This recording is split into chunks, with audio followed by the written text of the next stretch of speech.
ಬೆಂಗಳೂರಿನಲ್ಲಿ ಕರೋನಾ ನಿಯಂತ್ರಣಕ್ಕೆ ಗರಿಷ್ಠ ಮುನ್ನೆಚ್ಚರಿಕೆಯನ್ನು ಬಿಬಿಎಂಪಿಯವರು ತಗೊಳ್ತಾ ಇದ್ದಾರೆ.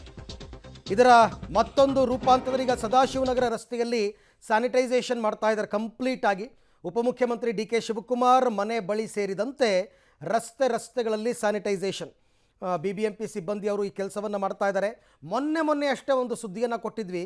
ಈ ಸ್ಯಾನಿಟೈಸೇಷನ್ ಮಾಡುವಂತಹ ಯಂತ್ರಗಳು ಅಥವಾ ಈ ವಾಹನಗಳು ಎಲ್ಲವೂ ಕೂಡ ತುಕ್ಕುಗಟ್ಟಿ ನಿಂತಿದೆ, ಜಡ್ಡು ಹಿಡಿದು ನಿಂತಿವೆ ಅಂತ. ಕೊನೆಗೂ ಕೂಡ ಎಲ್ಲವನ್ನು ರಸ್ತೆಗಿಳಿಸಿದ್ದಾರೆ. ದೃಶ್ಯದಲ್ಲಿ ತಾವೀಗ ಗಮನಿಸ್ತಾ ಇದ್ದೀರಾ.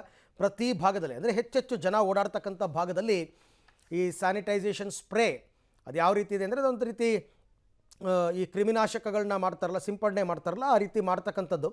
ಇದರಿಂದ ಅಂದರೆ ಸಾಮಾನ್ಯವಾಗಿ ಯಾರಾದರೂ ಕೋವಿಡ್ ಪಾಸಿಟಿವ್ ಇರ್ತಕ್ಕಂಥ ವ್ಯಕ್ತಿ ಅಲ್ಲಿ ಓಡಾಡಿದರೆ, ಕೆಮ್ಮಿದ್ರೆ, ಉಗುಳಿದ್ರೆ ಅಥವಾ ಅಲ್ಲೆಲ್ಲ ವೆಹಿಕಲ್ಸ್ ಏನಾದರೂ ಮುಟ್ಟಿದ್ರೆ ಇವೆಲ್ಲವೂ ಕೂಡ ಕ್ರಿಮಿಗಳು ಸಾಯಿಲೆ ಅನ್ನೋ ಕಾರಣಕ್ಕೋಸ್ಕರ ಈ ಕ್ರಮ. ಈ ಬಗ್ಗೆ ಮತ್ತಷ್ಟು ಮಾಹಿತಿ ನನ್ನ ಕೊಲೀಗ್ ಸುಖೇಶ್ ಅವರಿಂದ ಪಡಿತಾ ಹೋಗೋಣ. ಸುಖೇಶ್, ಈಗ ಬಿಬಿಎಂಪಿಯವರು ಕೈಗೊಂಡಿರ್ತಕ್ಕಂಥ ಮತ್ತೊಂದು ಮುನ್ನೆಚ್ಚರಿಕಾ ಕ್ರಮ ಇದು ಸ್ಯಾನಿಟೈಸೇಷನ್ ಮಾಡ್ತಾ ಇರತಕ್ಕಂಥದ್ದು. ಈ ಕಾರ್ಯ ಹೇಗೆ ನಡೀತಾ ಇದೆ ಮತ್ತು ಇದರಿಂದ ಎಷ್ಟರ ಮಟ್ಟಿಗೆ ಉಪಯೋಗ ಆಗುತ್ತೆ, ಕೋವಿಡ್ ನಿಯಂತ್ರಣ ಆಗುತ್ತೆ ಅಂತಂದ್ಬಿಟ್ಟು? ಅರವಿಂದ್, ಒಂದು ಸ್ಪಷ್ಟ, ಹಿಂದೆ ಕೋವಿಡ್ ಅಂದರೆ ವೇವ್ಗಳಲ್ಲಿ 1, 2, 3 ವೇವ್ಗಳಲ್ಲೂ ಕೂಡ ಈ ರೀತಿಯ ಸಾಕಷ್ಟು ಸ್ಯಾನಿಟೈಸೇಷನ್ ನಗರದಾದ್ಯಂತ ಮಾಡಿದಂಥದ್ದು ಕೂಡ ನೋಡ್ತಾ ಇದ್ವಿ.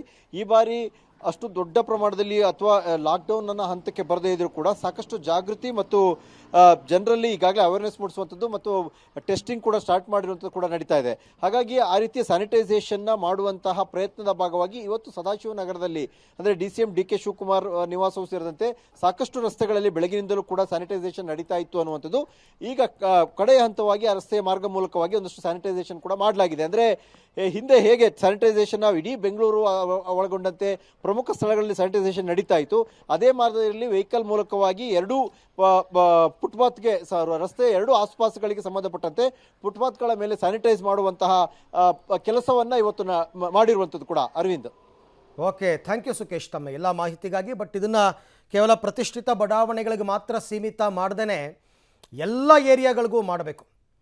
ಅಂದರೆ ಎಲ್ಲೆಲ್ಲಿ ನೈರ್ಮಲ್ಯವನ್ನು ಕಾಪಾಡಿಕೊಳ್ಳೋದಿಲ್ವೋ ಅಂಥ ಕಡೆ ಹೆಚ್ಚೆಚ್ಚು ಮಾಡಬೇಕಾಗುತ್ತೆ. ಸ್ಲಮ್ಗಳಲ್ಲಾಗಿರಬಹುದು, ಕೆಲವು ತಗ್ಗು ಪ್ರದೇಶಗಳಲ್ಲಾಗಿರಬಹುದು, ಅಂಥ ಕಡೆ ಸ್ವಲ್ಪ ಶುಚಿಯಾಗಿ ಏರಿಯಾಗಳನ್ನು ಇಟ್ಕೊಳ್ಳಲ್ಲ. ಅಂಥ ಕಡೆ ಇದನ್ನು ಹೆಚ್ಚೆಚ್ಚು ಬಳಕೆ ಮಾಡಿದ್ರೆ ಉಪಯೋಗ ಆಗುತ್ತೆ.